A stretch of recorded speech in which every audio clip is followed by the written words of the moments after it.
What is happening in Congo? It's happened for generation and generation. Since 1996, Congo's been in war. There is many things that come into it. There is a lot going on about M23. They are actually asking for the freedom of the Tutsis. That's a tribe in Congo. Because there's been tribal wars in Congo for the longest. And there is some tribes that are denied being Congolese, who claims to be Congolese. And you and I both know this is not a particular thing to Congo. This is going on everywhere in Africa.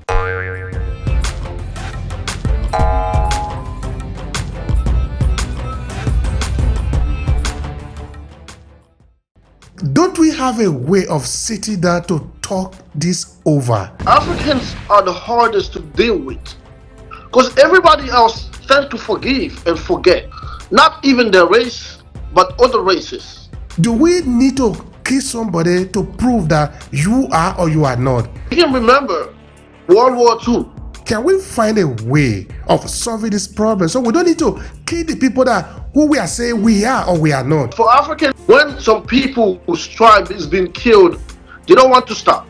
They want to kill back. But if we kill ourselves now, who is going to be part of what? So we don't have the power to forgive and move on.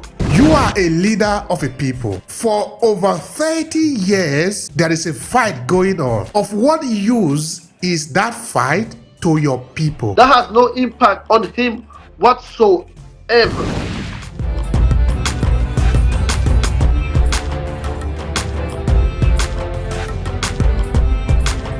So thank you so much, Mr. Souleymane, for the time you take to talk to me today on something that I consider very important because looking at what is happening around in Africa, and we cannot keep silent.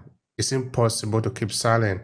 Looking at the second largest country in Africa by landmass, a bit torn apart. Sometimes it's even difficult to understand the complexity of the situation. So this is why we have decided to dedicate some time to explore the conversation, talking to different people who want to air their view on what is happening in Congo and Central Africa. So that is what we're talking about today. And we have more episodes coming to talk about this issue. We are seeking solution. The people of Congo, they are tired. They need peace. They need to be able to live in peace like every other people. So this is what we stand by. So why don't we start by you telling us a little bit about yourself, then we'll go into the conversation of the day. Please go. Well, thank you so much for having me again one more time because we've been here again. We've been here before. And we had a very nice conversation last time about Ahmed Sékou Touré and his legacy. It was very nice. I had a good time. So I'm very glad to be here again.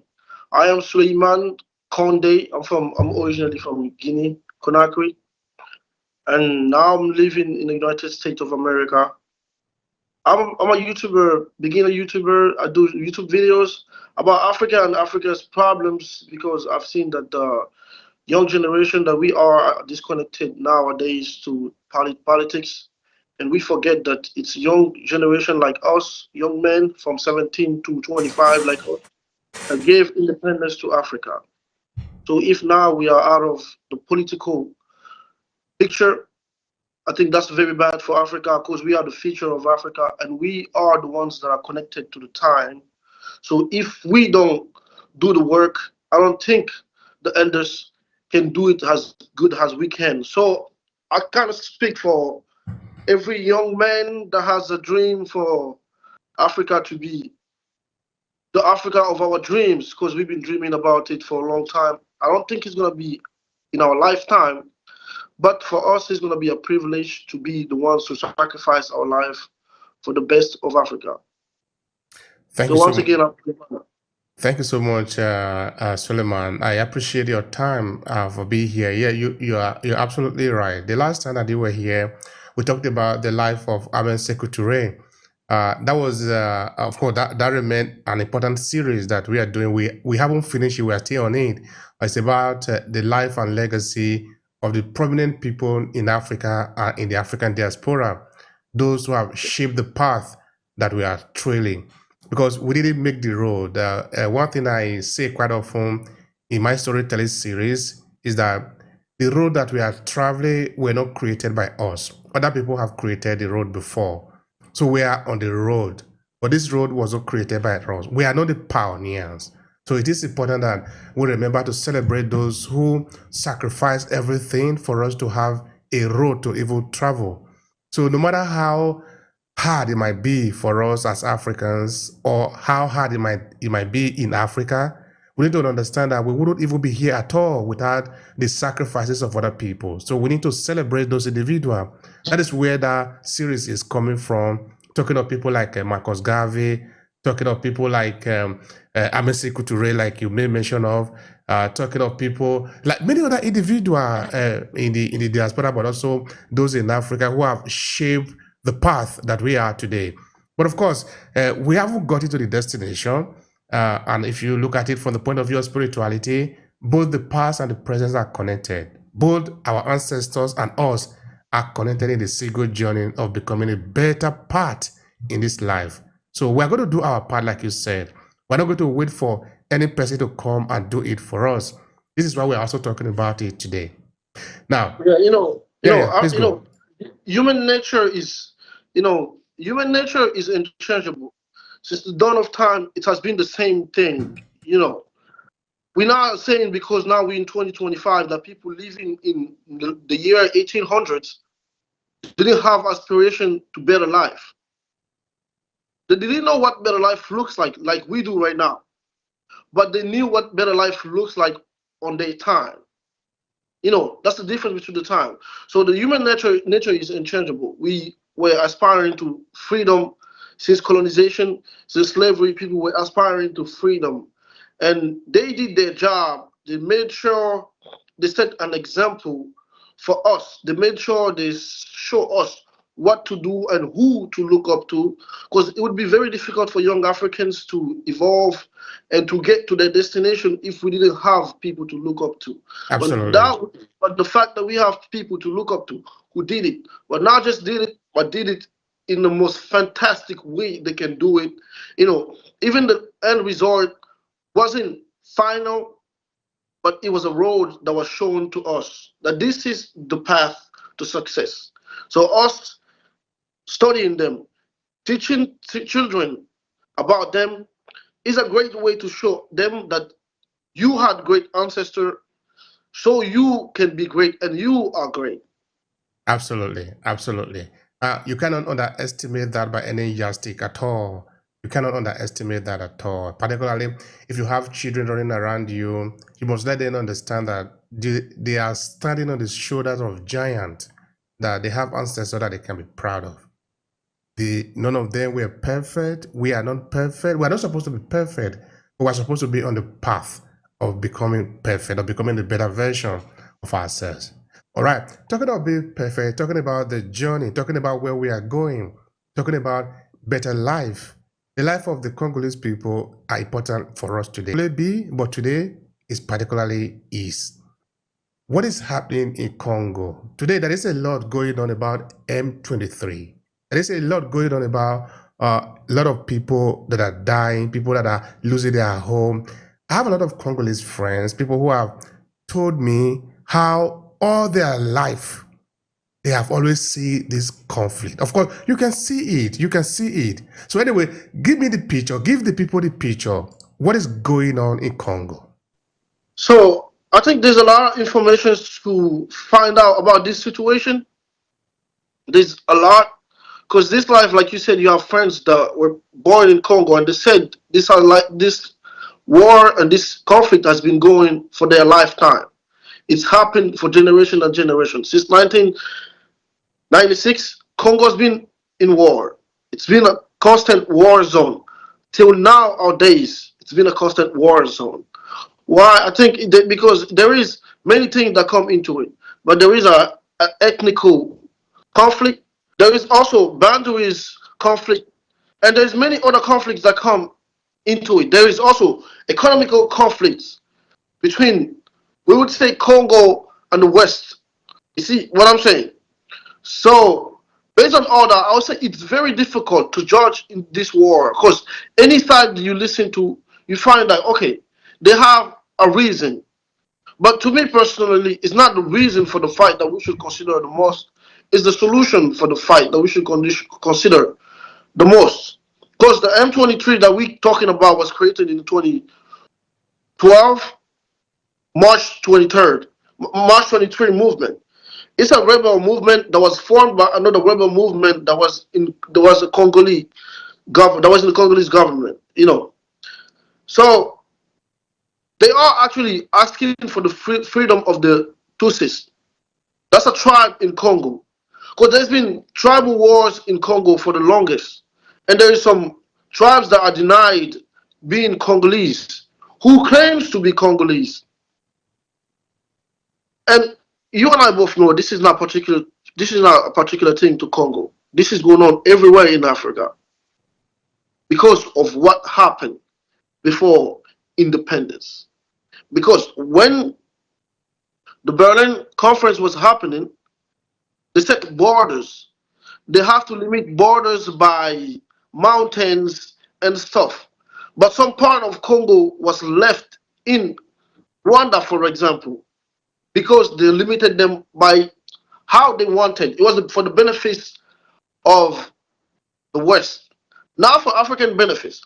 But now that we have independence, those people are claiming to be Congolese, and they are saying no, they are not. And the M23 that we're talking about, they're saying they are Congolese. They're saying they're fighting for the right of the Tutsis. It's a tribe in Congo.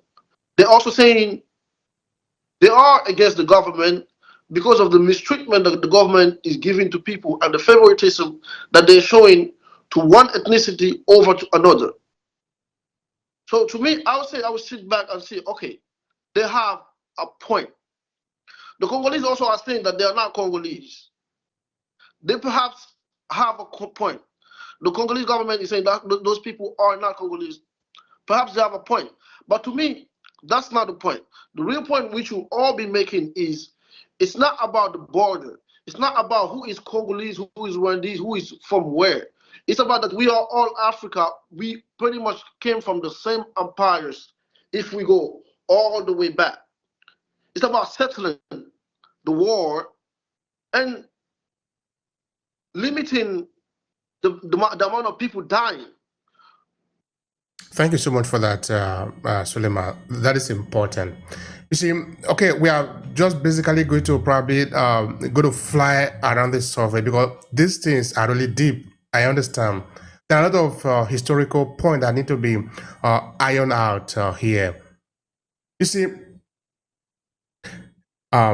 okay, what do we really need to do now? I remember, for example, I was interviewing a man who was part of the Nkrumah government at the time.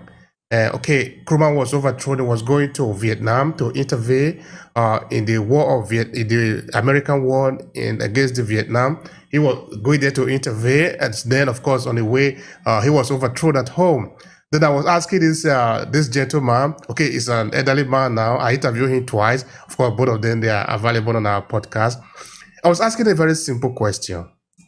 Do the ordinary people understand what Nkrumah was actually fighting for? Because if the ordinary people understand that, I am not denying the fact that there are foreign forces, there are forces from the outside that are interested in the destabilization, whether in Ghana, in Nigeria, in Ivory Coast, or now in Congo. I am not in dispute of that at all. But the question is, can we have a way of solving this problem ourselves? Because if we say, okay, you are Congolese, you are not Congolese, but don't we have a way of sitting down to talk this over? Do we need to kill somebody to prove that you are or you are not? But okay, for how long are we going to slaughter people to prove that you are or you are not? So my question therefore is, what are we really fighting for? I'm talking about us now. We'll come back to probably what can be the foreign influence. We know that there are the Euro-Western interests in destabilizing this region. Except maybe you are blind. We know that, but we cannot control Europe. We cannot control American military industrial complex. But at least maybe we can control ourselves, I think. So let's talk more about that. Can we find a way of solving this problem so we don't need to kill the people that who we are saying we are or we are not? Because if we kill ourselves now, who is going to be part of what? So this is actually true what you're talking about. About everybody on the planet. I think Africans are the hardest to deal with. Because everybody else tend to forgive and forget. Not even their race, but other races. We can remember World War II. Everybody says nobody is worse than Hitler. But World War II ended, Germany lost, and every other country that they fought forgave, and they gave them their right to live on their soil. Right. They forgot and went forward. In Germany, they don't even want to talk about Adolf Hitler. In Japan, there were bombs. Many or most of them forgot and moved on and tried to make it a better life for everybody. But for Africans, when some people whose tribe is being killed, they don't want to stop. They want to kill back. So we don't have the power to forgive and move on. That's the problem right now going on deeply in Congo. One tribe has killed the other one, and the other one wants to kill back. How, when, and how are we going to sit down and talk about it as human and learn to forgive and forget and move forward? Because every other country before us, these are not things that are specific to Africa. It happened in many other continents. But when we Africans will learn to sit down and talk about it and learn to forget and forgive. That's my question. When? Because I don't see it happening at all. If you see Rwanda and Congo fighting, you're thinking that they should be enemies. You too should not be enemies because you are bounded by borders and also by blood. Because many Congolese have relatives in Rwanda. Many Rwandese have relatives in Congo. You are related by blood. What happened already happened. We can't do anything about it. We're not gods. All we can do is pray for a better future. But you've seen that your children and generation after generation are born into hardship, into slavery. I'll say that. And it's even worse than slavery. They are dying. Everybody is born and you don't know when your son is going to go out and never come back again. You're living in that. And the other countries around the world are hoping for a better future and they're establishing the future of their children and the children of their children. But you, on the other hand, are trying to find out the prison. That prison is not even certain yet. Because you keep on killing each other and you're not willing to forgive, sit down and talk. That's the only solution I can find to this. Besides that, if you don't want to sit down and talk to each other like human beings, there's going to be a miscommunication. If you and I were having a conflict right now, and the mediator between you and I the mediator between you and I do not love me or you, what would happen? He would make you feel bad about me and make me feel bad about you. So we would never get along if the mediator does not like us, do not want us to unite. So there will be miscommunication. My dad gave me an example one day. He told me, if I have this right here, this is my coat, right? And I say, this is too big. I want you to take it to the tailor for the tailor to reduce it. And I put it down here, and there's 3 people in the house. I say, I want you to take this in the tailor and reduce it. But I don't call nobody's name. You see, there's 3 people. The first person will get up, take it, and send it to the tailor and reduce it. He's not saying anything to nobody. He's not saying to the 2 other people that I went to the tailor and reduce it. And the third one, the second one gets it go reduce it again, and put it down, do not say anything. The third one gets it and reduce it again. Now, when I come back and look at my coat, I'll be like, well, my coat is like 3 times smaller than I wanted it to be. Who did it? The other one is going to be like me. The other one is going to be like me. And then they're going to be confused. Why? Because there was not communication between them. If there is not communication, a small thing can be a big thing. It can be worse than we are right now. Because Rwanda is threatening war with Congo, and Congo is doing the same thing. So what is going to happen if the two goes to war? It started in Congo, now it's becoming Congo, Rwanda. Next thing you know, it's going to become Congo and Uganda, Congo and Burundi, or Burundi and Uganda, because that's how world wars start. Do we want to have world war in Africa again? No. All right. I like the approach that you are taking there. There is wisdom there in that we must look for maybe a traditional way to solve to resolve the conflict. So because we cannot always pretend to live in paradise. This is not paradise. This is a challenging place to live. It's a difficult place to live in because you are you, I am me. But we need to coexist. Coexist meaning that I might do something that you don't like, but can we at least talk about it? Exactly. Because if we can talk about it, we can learn to look for a way to overcome it. Okay, I repeat again that we're on the surface trying to look at where is our responsibility, what can we do? We are not ignorant of the fact that there are other forces. We will talk about that in other occasions. Right now, what I'm interested in are there some ways of managing this conflict so that, because I think the people of Congo, okay, I'm not talking of the military. I'm not talking of maybe the few people that are amassing wealth to themselves. I'm talking of the ordinary people. They are tired. They need peace. They need to live in peace like every other people. Are there ways to manage this conflict so that it can end, so that the people can live? Because you see, if you go to Nigeria, for example, the people of Yoruba, if you trace the history, you see that it extends out of Nigeria to Benin Republic and way forward, way down. But just because you are Yoruba doesn't mean it should be a conflict. The British came, they divided it. Part of it is here, some part are in Benin Republic. They speak Yoruba there. It shouldn't be a problem. For the fact that the British decided to split the whatever they did in Berlin Conference, they decide to split up the people. It is for their interest. It is good for them that we are fighting. But is it good for us? To lose their life. The question we should ask ourselves is it good for us that we are fighting? Because we cannot just keep on blaming people that they are responsible for that. But are you not a human being? Are you not, don't you have a head to also think? Don't we think about our future? So this is my concern. I'm worried about that.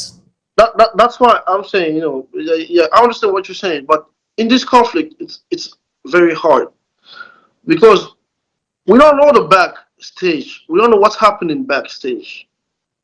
I don't think anybody knows if you're not part of the government. But if there is one part that is being used by the West and the other part is being is willing to do the right thing, you don't know which part is right and which part is wrong. So what I would say is communication again. I mean, that's the only solution I just find to this place. Because I'll tell you one thing. You know the M23 in 2022, they decided to surrender. Their demand was, we want to be integrated in the Congolese army. We want to join the army. And the president agreed to that contract, and the M23 put down their arms. They put them together and sent them to a camp. While they're at that camp, they were attacked. By who? Some would say the government, military. But the M23 leaders they said, no, we don't think this is the president. I'm not sure he knows about it. What we're going to do now, we're going to try to get in contact with the presidency. They try to join France. So France can go talk, can establish a liaison between them so they can have communication You and mean ask the president. France or France? I mean, France. France. You Okay, know, France is doing the intermediary, therefore. yes, they asked Okay. France. Okay. But France actually said, oh no, we can't collaborate with M23. Why? Maybe because they are rebels. But you can't say they are rebels when they put down their arms and decided to join the Congolese army. So the French weren't willing to do that. They went toward the United States. I mean the United Nations, and they weren't willing to help to put the liaison so they can have communication and find out, okay, is this the president? Because the M23 didn't believe he was the president. So they found out that yes, it was the president that broke the contract. They decided to leave. Many of them were living in Uganda and Rwanda, and they put their power together and came back to Congo and also took Goma again one more time. So here's the problem. If the Congolese government really, really wanted peace, what would they do? They would have agreed to that. They would have agreed to that and let the M23 join the military in Congo and serve as Congolese. Because no one can deny them being Congolese.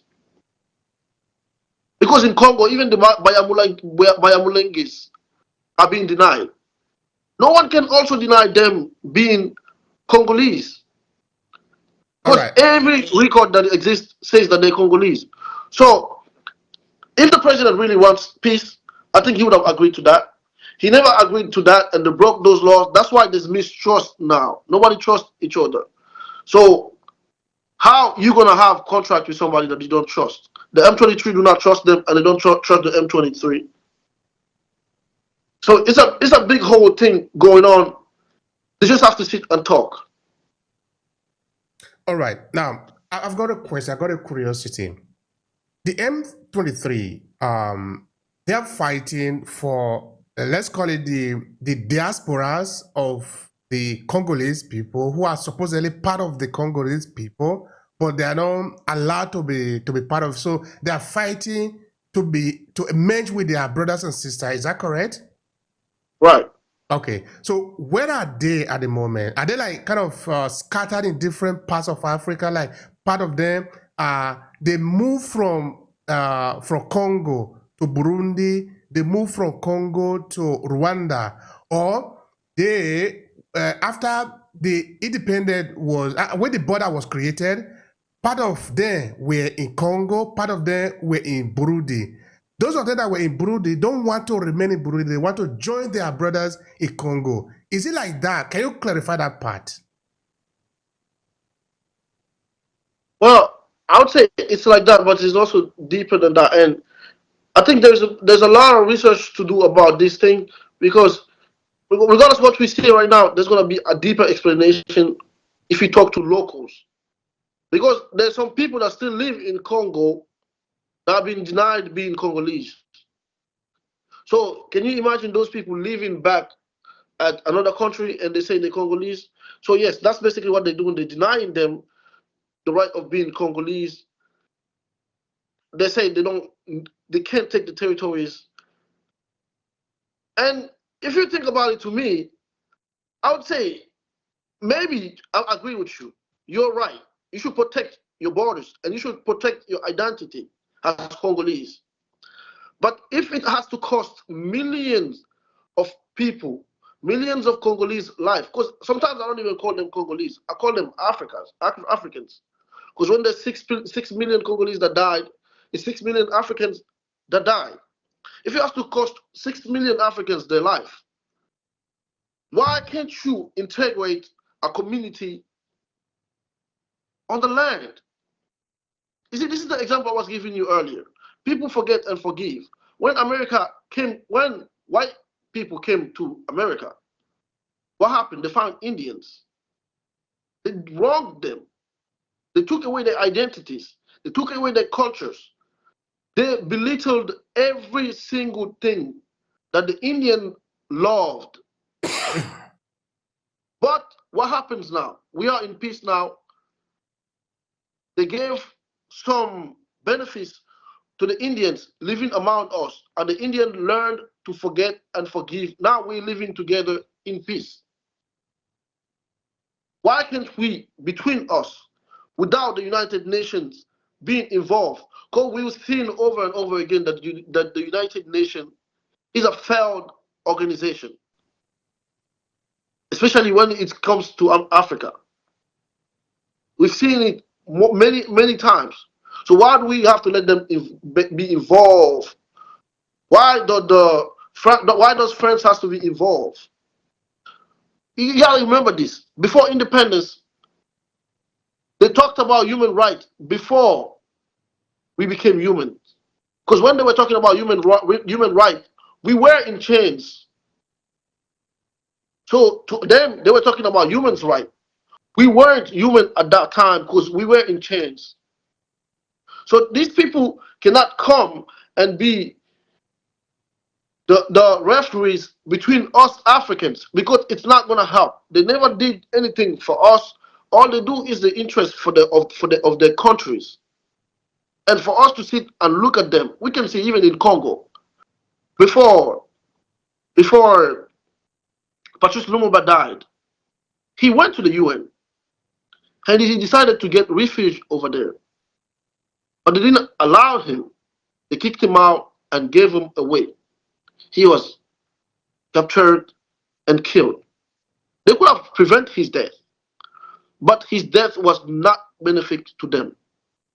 They wasn't going to get anything from his death, from him living. They want him to die, because when it's better dead than alive. You can see all those examples to say that these people are not for us. We have our own problems. We are humans, but we're not only humans. They are white, they are European, and we are Africans. They have their own cultures, we have our own cultures. They have their own beliefs, we have our own beliefs. We don't collect the same data while growing up. We don't face the same problems in our lives. So the way they resolve the problem is not the way we resolve our problem. We need to learn to resolve it on our own. But for that, again, forgive and forget. Like, I want you to take this forgive and forget in a deep sense, because this is the only thing that can happen right now. Forgive and forget. What happened already happened. But if we're not forgetting and forgive, this will never be fixed. Oh, you killed my mother. Now I'm going to kill your mother. Then you're going to want to kill, your son would want to kill my sister. My sister would want to kill your sister. It will keep going on, because the kids that were born in Congo all grew up in war. They don't know nothing else but war. I don't even think their morality is as clean as a kid that was born in Nigeria, for example, who probably hasn't seen war his whole life. He's scared to death.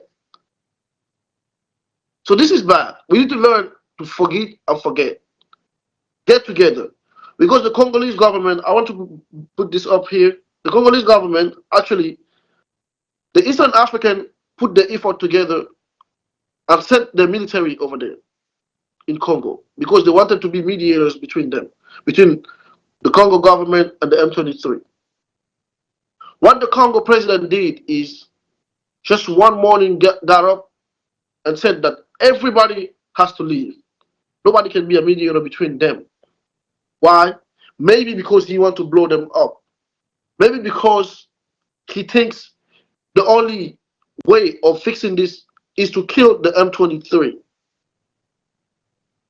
You see that mindset over there? That's what's bad.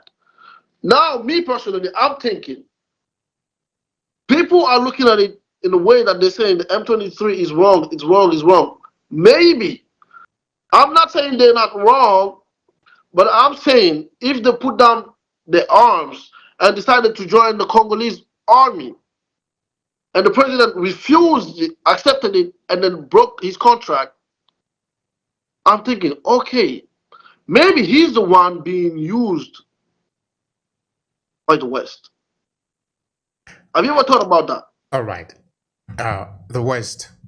Certainly, in this conversation, we're going to have time to talk about it. And maybe, in fact, I will even call you back on it again. We'll set up a panel for it, because that is definitely the role of the West in the conflict, because the West have a lot to benefit in the crisis. I remember, for example, in 2015, I did a documentary that I titled Pan-Africanism, Testing Ideas on Reality. And again, I think there was a part of Congo that I made mention of. Yeah, I remember that was a part of Congo that I made mention of. That I made mention of Rwanda. That I made mention of Sierra Leone civil war. That I made mention of the Nigerian civil war. Then the question I was asking them was, who is really behind all this conflict? Are these really civil war, or are we just fighting for somebody? We're just killing ourselves for somebody's benefit. You see, I am just trying to leave that argument for today so that we can have another day to come for it. I am really trying to say if there is an internal way of solving this problem. Because I believe that maybe because people have access to this weapon that are coming from overseas, which again, I think it doesn't even make much sense. Because if in Africa we want to fight with this sophisticated weapon, we should create it. Because if you don't create the weapon that you are fighting with, you are just enriching somebody's bank, somebody else's economy by dying. Because I want the Congolese to buy this weapon from Rwanda, so that Rwanda economy will be growing. Congolese are dying, then they will think very soon that we don't need this. Because now you are sending the money to Russia, to the United States, to France, to UK. Their bank is growing big, their economy is growing big, but you are dying. Can't you see that something is going wrong here? The equation is not correct. We are not supposed to do it like this. If you want to, because you believe that it is simple for you to just, but do you know, are you the creator of those weapons? Do you know how to build those weapons? If you can't build the weapon, then go and fight with other things. Because if you do that, we will have less impetus for this fighting. Because it's not serving us. We can say that it's not serving us. How can somebody be alive for 30 years? All his life is be fighting. What are we fighting for? So the question is, what is the objective of the fight? Either we start now to fight because we want to achieve what? You see, if you read the book, The Art of War, Chanson said that there are some battles you don't need to fight. And he said, most of the battle you need to fight, you already have to make the calculation before you get to the battlefield. It's not enough to just, because we have weapon, let's go and fight. No, why? Why are you fighting? If you win today, what would you say you have won? Because if you have the objective, if you fight for like 10, 15 years, it's enough for you to be able to make the calculation and say, okay, maybe we need to change. So I think, okay, yeah, please go on. It's been almost 30 years this is going on. It's been almost 30 years that the war is going on in Congo. And like you said right now, I don't see where they've gotten to. The only thing that keeps happening is that they're extracting minerals and resources illegally from Congo. The West is making a lot of money from that, and they're being enslaved. My father even had these questions. He said, during the time of the Leopold, the third of Belgium, the second of the Belgium. Let me rephrase that. During the time of Leopold II of Belgium, they used to cut children's hand. They used to kill people. Do everything that can be bad to them. Right? That was colonialism.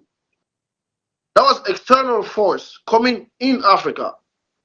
Well, me, I will ask you this question. Do you think that time was worse than this time in Congo, or do you think this time is worse than that time? That's a good I question. personally think this time is 10 times worse. Because at least at that time, you can just be at home and go to work on farms and not create any problems, then you wouldn't get your hands cut off. But today in Congo, you can just be sleeping at your home after going to your farm. You come back at night with a peaceful night. Uh, Okay. all right. So we're talking about. So, Yeah. Go on. sorry, what was I saying about We're talking of the? the responsibility of the people, of course. And now looking at uh, Yeah. what the government can do to put an end to the situation. That is where we really are at the moment. Because of course I was going to ask you, how does it relate to other parts of Africa? Looking at what is happening, because what is happening in Congo, because it's Central Africa now. Because Congo is connected to many other parts of Africa. Because you're going to be mentioned, of course, every other country is connected to every other country, no? Because it's Yes. Central Africa, then it's easy to trickle down, of course, if it is not controlled. That is why you have people, that you have also South Africa, Nigeria, and many other countries are interested in having this conflict put to an end. Only that it has been here for forever. So I'm looking for what can be the solution to put this crisis to an end. We want it to come to an end. If these people want to make peace, let them go to the round table and talk. Learn to talk to one another. We don't need you shooting somebody, then you bring the dead body and say, okay, now let's talk. No, go to talk. We can resolve it at the round table. We don't resolve it at the battlefield. Yeah, what do you say about that? Well, I just would like to tell you that I would want to put this in a different perspective. Why? Because we can't talk about this without talking about the Western agents in Africa. You see what I'm saying? They have to go to the round table and talk. Which round table? Where is it? Who are they gonna talk to beside the United Nations? So for this, they have to agree with each other But we have about the but we have the African Union. We have we can form different bodies of government. No? If something is happening in West Africa, the West African body yes. can come together to resolve the problem. So these are no people to talk to. Anyway, go on. But it hasn't been happening. You can see Nigeria, you can see Mali and Burkina Faso, how the the African Union behaved over there, how they acted. That's what I'm saying. It cannot be possible. So what can happen right now, even with the organization aside, because the organization is a failed organization. I said that. That's a failed organization. It's been proven to be failed over and over again. What they can do is the African countries should all put their hands together, come together, and decide to put an end to this conflict. Because this is always happening. This is an example for every other African country. They let things go. They let Congo be used and abused right now. They let Congo in the hands of the Western countries or the abusers. They forget that after Congo, you are next. You will come and you have to know that everybody else will sit and watch you perish like Congo did. That's what it's always happened. We have Somalia's case. We have Congo's case. And we had many other cases. Nigeria had some conflicts. But what happened? They sat down and tried to resolve it, and it went away. Right? So there is many other countries that had conflicts, but if the other African continents, countries, do not put their hands together and stop this, I don't see Congolese among themselves fixing this at all. Besides sitting and talk, and I know they're not gonna sit and talk because this has happened over and over again, and the contract has always been broken. They don't have the loyalty toward one another again. All right. Now, looking at the people that maybe you have talked to, because we do talk to people. We are people that talk a lot about things that concern us, even though we are in the diaspora, we care about what is happening. Yeah, we are not talking about it because somebody is putting a gun on your head. It's never going to affect you. We know that. But of course, it Yes. affects our people. So if it affects our people, it affects us. That is why we are talking about it. So by talking with other people, what do you hear people say about this conflict? I've talked to a lot of people. They say it's Rwanda backing up this country, this conflict. They said it's a conflict because of resources, because they want resources. They said that's the only reason why the conflict is existing. Everybody, everybody I've talked to about this matter says the same thing. It's Rwanda backing up the M23. The M23 is wrong. They're killing Congolese. And this is happening because the West is trying to extract minerals from Congo. That's the same thing everybody else says. What do you hear? Because me, when I hear them say that, and then I find informations and I try to listen to both parties, I find out that this is not only like that. It's not black and white. I can say it's gray. Because yes, maybe Rwanda is supporting. Why? Did you go to the root cause? Maybe the West is supporting them, is making the war happen. I agree. But today even I had a discussion with my friend. We had an argument because I said that this conflict was more internal than external. He said, how can I say that? He said that's impossible. Because this, because of that. And I asked him, I said, okay, you telling me the West is participating in this war, right? Yes. Indirectly, right? He said yes. And then I told him, so they reacting or they coming to Congo through M23, at your opinion, right? Yes. I said, so what if the M23, who are Congolese, and the government of Congo, who are also Congolese, put their hands together and decide that they're not going to fight no more because they are humans and are conscious of their self and their existence? They're not going to fight anymore. They decided to be in peace. How would the West attack Congolese like resources in any ways? How would they do that now? They're going to have to find other ways because they cannot get through Congolese anymore. Right. You see what I'm saying? Yeah. But if that's not Yeah. Go on, go happening, on, go on, go on. That but is an if that's not important point happening, there. yes. But if that's not happening, I'm wondering where are we going? Because it's more. I know there's external forces, but it's more internal. We have to learn. These people have no respect for us. They like these people for the longest. They've treated us like animals. You see what I'm saying?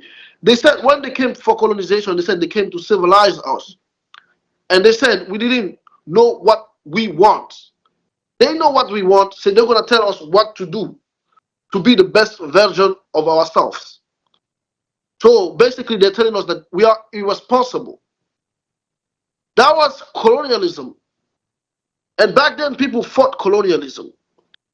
Now we are in the new era, and they are still not telling us. They're not telling us the same thing, but they are still showing us that we are irresponsible. We can only rely on them. We can only depend on them to be great.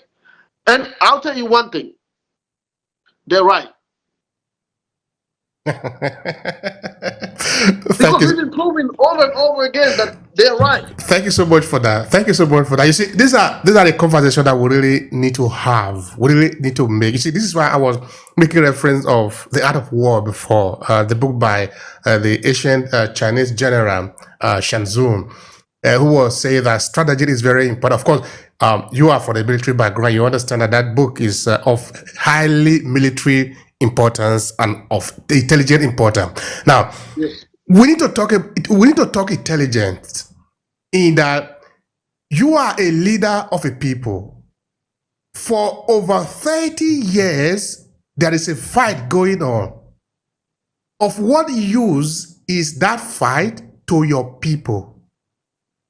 You see, what I understand, what I think, of course, this is not for today's conversation. We're going to do that by the time we look at maybe some other player in the geopolitics related to this conflict. It is far more than what we are talking. We are scratching the surface. Now, many of these so-called leaders we have in Africa are not leaders at all. They are not leaders at all. Because when you are a leader, you lead a people to a destination. You must be leading them to a destination. Otherwise, leadership is not a title that you are given because you are sworn into an office. It's what you do that make you a leader.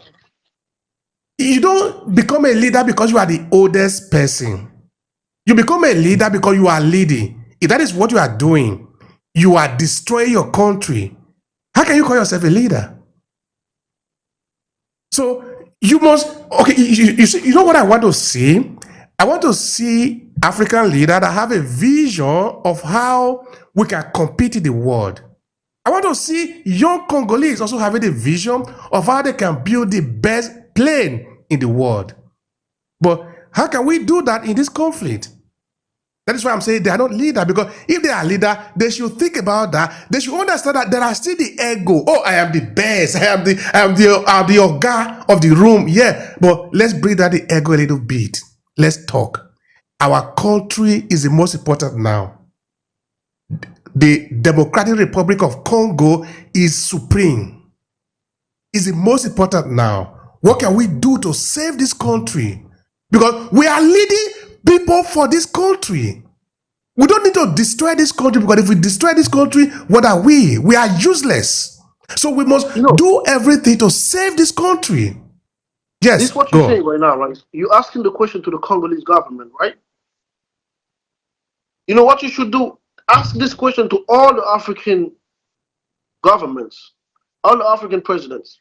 Because you see, we are saying that the West is extracting goods from Congo, right? So that means that Congo is important. Now we know that Congo is important. Congo is on our continent. Why don't we keep Congo for ourselves and use the goods in Congo? Now they're not only stealing from Congo, they're stealing from all of us. They're extracting from all of us, because Congo belongs to us. If there's some people that should be using Congo resources, should be us, because we have the same history. We have the same hopes and goals, because we are on the same level, basically. All African countries are on the same levels. So they're stealing from us. But we will sit there and look Congo fight this fight. Rwanda is on the side, Guinea gonna be on the other side, and we're looking at them. Now those resources will go away, and those are the resources that we'll use to build weapons that they will bring to us to keep killing each other again. And then when that happens, we're gonna keep killing each other. But the question I will ask the Congolese president, or some people trying to, I want to bring a critical thinking to this situation, okay? Congolese are living in Congo. They've been killing each other for 30 years. You ask the question, what's the benefit to the president what's the benefit to the chief of the government for not letting the M23 go in the army of the Congo, for not letting people outside Congo who claiming to be Congolese come into Congo? What does he gain from that? Does he become more black? Does he become more Congolese? No, he's gonna stay the same. That has no impact on him whatsoever. They're not claiming that they're better than Congolese. They are claiming that we are Congolese. If I was Congolese and I was living somewhere else, I will claim that I'm Congolese all the way, because I want my roof back. I want to claim my identity. He's not gaining nothing from that. But what's happening is the fact that he's fighting them, he's killing millions and millions of Congolese. So why keep fighting? Why not choose the best option? That's why in one part I'm saying the Congolese government is corrupt and it's been used by the West Of course, because all the politics in Africa is just built up on corruption, and the corruption is part of the system. Okay, we're not really talking about that today, but we can talk about that yes, today because the Western influence in Africa are interested in the corrupt politics. Because if the politics is not corrupt, it is not good for them usually, normally. You know, the normal business is that they will come to help you. But they cannot come to help you if you are on your own. Because remember, you know, many people in Europe today, okay, we are both in the West. No, I'm living in Italy, you are in the United States. Many white people think that we came to them. No, they came to us. They drove us away from our home. So we are also coming, a little bit of us are coming here. Not that we didn't want to stay on our own. I didn't want to learn English. I'm not interested in it. I was fine at home on my own. You came to me, forced me. So you need to bear a bit of the consequences. So the point is that they're not interested in a good governance in Africa. We should know that. Okay. Listen, their competition is very corrupt. They are looking for a way to cheat you. If they cannot cheat you, they will rewrite the game. Anyway, this is a different conversation. We'll come back to it on another occasion. But what I'm saying is, can we find something within us, in our culture, in our history, in our examples around us that we can use as a way to solve this problem? We can tell Congo, maybe we can let's look at other countries that maybe have done it, that we can also replicate there. Because like you said, this is a Congolese problem, but this is an African problem, not just a Congolese problem. Is there something that we can hold within us as a solution to this problem? So that maybe when the United States decide that they are not going to intervene, we can save it. You see, I'll be seeing UN forces forever in Congo. As big as the United Nations is, they still cannot find a solution. UN have failed because they cannot find a solution. But can Africans find a solution to this problem? I think we should be the ones finding the solution to the problem. And I think this is going to be the third time me saying this over and over again. I think that's the only solution that is there, that can be there. I don't find any other solution. You know, maybe I can find a second solution. That solution would be every single Congolese killing the other side. You know, the Congolese government kills the whole M23 or the whole M23 takes over Congo. But even if they take over Congo, it's going to be the same situation again. So the only thing is for them to sit and talk about it. But for them to sit and talk about it, there need to be mediators. There needs to be authority over them. Are they part of the East Africa organization? Are they part of the West Africa organization? If they're not part of any, then both organizations get together and come as an African authority to Congo and ask to mediate for the war, for the conflict going on right now. They talk to both parties, and when they talk to both parties, they need to make the conflict official for everyone. Because I can tell you this conflict has been going on for 30 years, over almost 30 years, and not much people know about it. It's more than 30 years. Yes. During the independence, the first president of the first one of the Nigerian military governor during the Nigerian Civil War, when he was serving, he fought in Congo. He was a young general who then became the leader of Nigeria. And of course, he will again be moving around when he was overthrown too. But that is to say that this conflict has been going on for more than 30 years. I just wanted to put that out there. Oh yeah, because I'm just getting it from 1996. You know, the first African World War. I'm just getting it from there. But I can believe that because Lumumba was killed, and since Lumumba was killed, the country never found peace again. Yes. That's what I'm saying. They need to make this like contracts official, so everybody knows what's happening. Because you can see the fight in Palestine and Israel. Everybody's talking about it. Everybody's talking about Ukraine. Why? Because they care about it more than they do care about us. That's why we should not let the UN get involved in anything we are doing.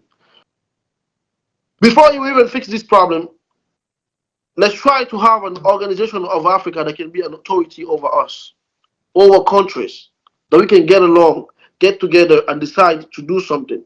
I would bring this up. I don't think it has any it's related to this, but you know that Niger, Mali, and Burkina Faso, those three countries that got together, they're fighting terrorism. And if one country gets attacked, the other country is directly attacked. So it's basically the United States of Africa who is beginning right there. That's hope. I was the happiest when I saw them signing those contracts. I said, this is the beginning of the United States of Africa. It was Burkina and Mali.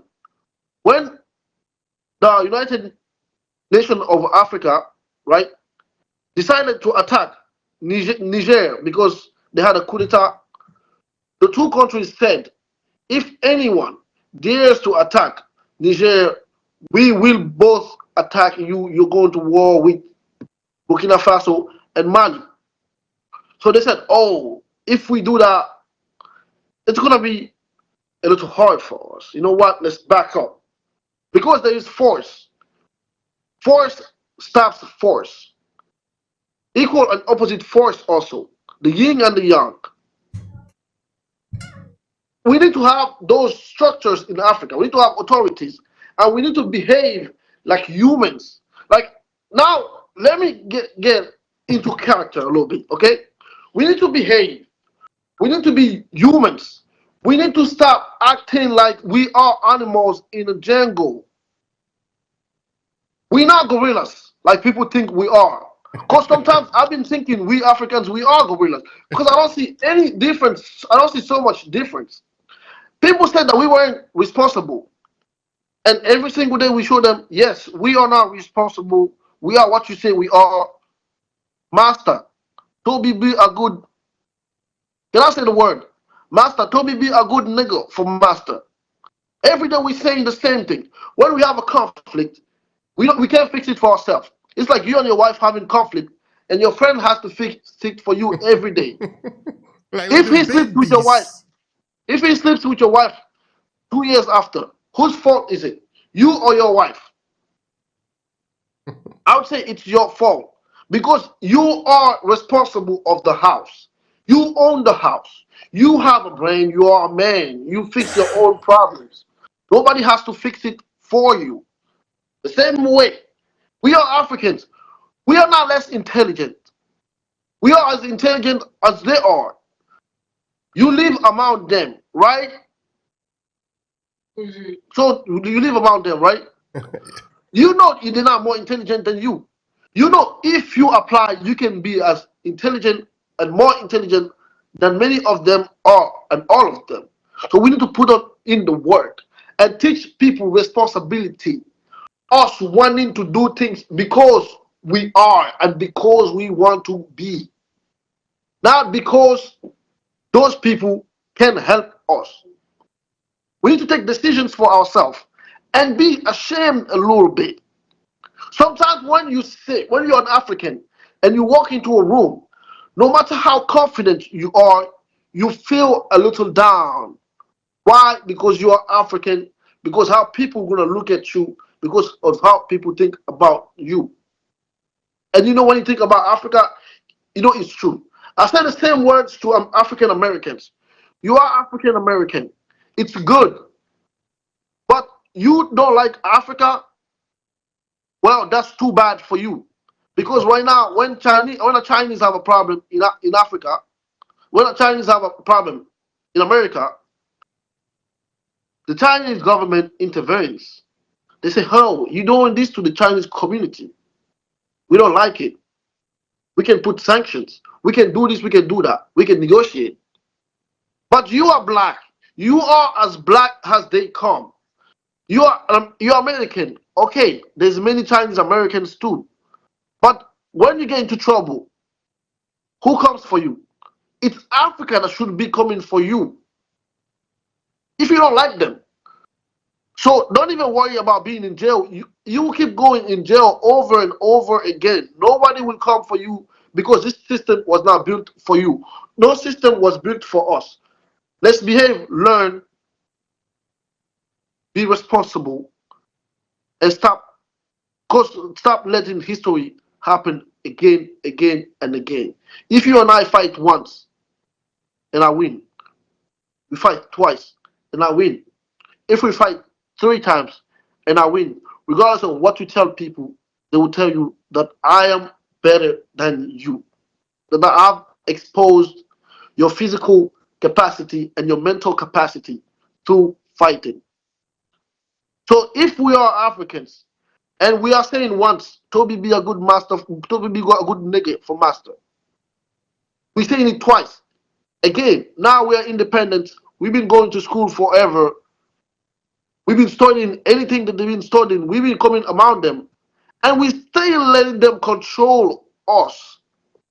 Then the problem is not them. The problem comes to us. Education, responsibility. One thing to live because we are and we want to be. Not because they're going to help us or they're going to stop us.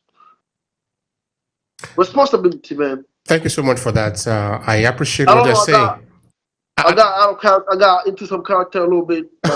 No, It was good. it's important. It's important. You know, that is just be who you are. Just be real. You know, that is the way you put it. Be real.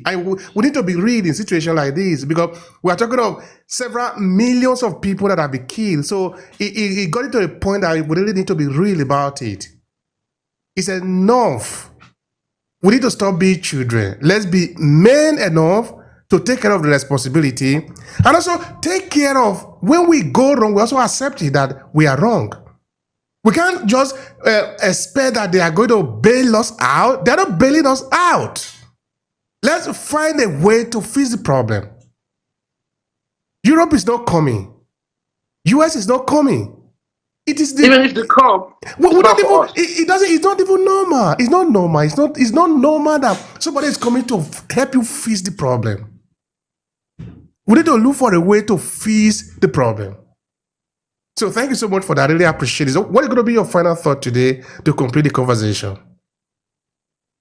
Well, my final thought was going to be that I will just make a call to every Congolese who get a chance to see this, and every African. The Congolese has been living for the longest in war. There has been generation and generation living in war. They don't know nothing else but war. They didn't get a chance to see what other countries have seen. So if you Congolese will want to stay in war, keep fighting, while the rest of the world is thinking about better life, better future, sending the children to school, building this, building that, and you guys are worried about still having peace, still living for 30 years, still living without fear. You guys are still trying to live without fear. You guys are not even able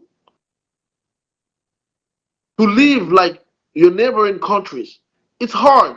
I mean, if you don't know what good is, if you never saw good, you probably wouldn't care about it. But you guys are seeing good because you have phones. You see in Europe, you see in Rwanda, you see in other countries, and you know those countries are better than your countries socially. So we need to try to learn about each other, forget, and accept each other. That's the only solution to this. The solution that the government and the M23 wants to bring is fighting and exterminating each other. But I would say this, even if the government was able to exterminate the whole M23, they probably has exterminated M23. But did they exterminate the idea? No. The fight will still keep going. If the M23 exterminates the government and takes over, they did exterminate the government, but did they exterminate the idea? No. the fight will still keep going. So what we can do is sit as people, talk about it. Of course, we will disagree, but let's disagree in front of each other by telling each other the fact in our face. So now we know our intentions. We can get along better. So again, one more time, forgive, forget, and accept each other. That's the only way I can see this conflict being fixed. Thank you so much, Obehi.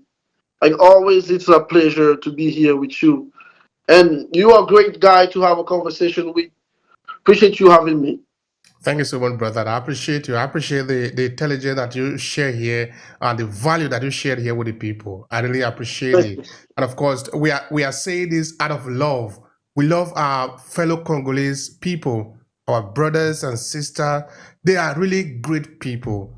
We want them to be able to live in peace. That is the essence of it. You know, when you love your child, you love your brother, you love your sister, you love your friend, you can be emotional sometimes when you talk about their situation. This is what we are today. That is how we are feeling about the situation today. We want the end to come to this conflict. We don't need to know who win. We want the people of Congo to win. We're not interested in the government or the M23. We're just interested in peace for the people of Congo. That is what we are interested in, so that the resources that is under the ground can be extracted and used for the interest of the people of Congo. So whichever way you want to do this, if you are a leader of this country, this should be your objective. How do you make sure that we don't talk about the conflict anymore? Turn it around. Turn it around. Make sure that it ends. Make bargain, talk, negotiate with people, but we want an end to it so that we can talk, so that the people can live. They want to be able to live and dream and have future like every other people. The people of Congo have suffered too long. Enough of the conflict. Enough of it. It's time for peace. It's time to sue for peace. We need to swallow our ego. We need to swallow our ego and let peace reign. For the I sake mean, of I the have a question people. for you. For the sake of the people. Yeah. What's ego? What's ego?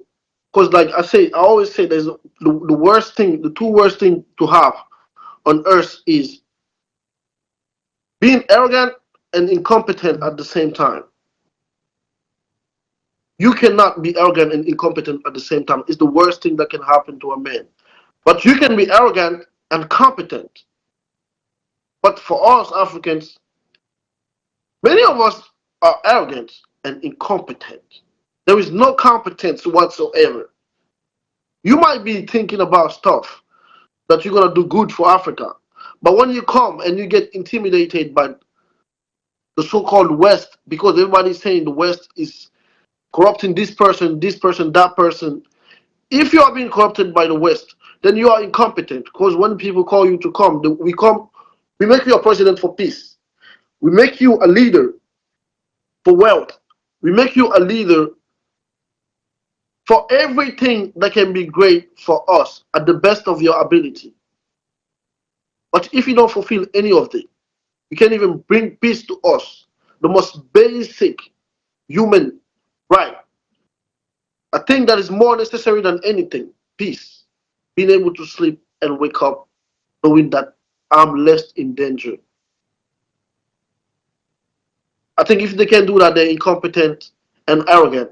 I don't think that's the worst thing that can happen to them. That was me just trying to go with you with your conversation. Yeah. Thank you so much. I appreciate you, brother. I appreciate you. Yes. So we wish peace for the people of Congo, and we hope that that peace shall become a reality soon. So, Oh, of yes. course, come around again next time, brother. Thank you.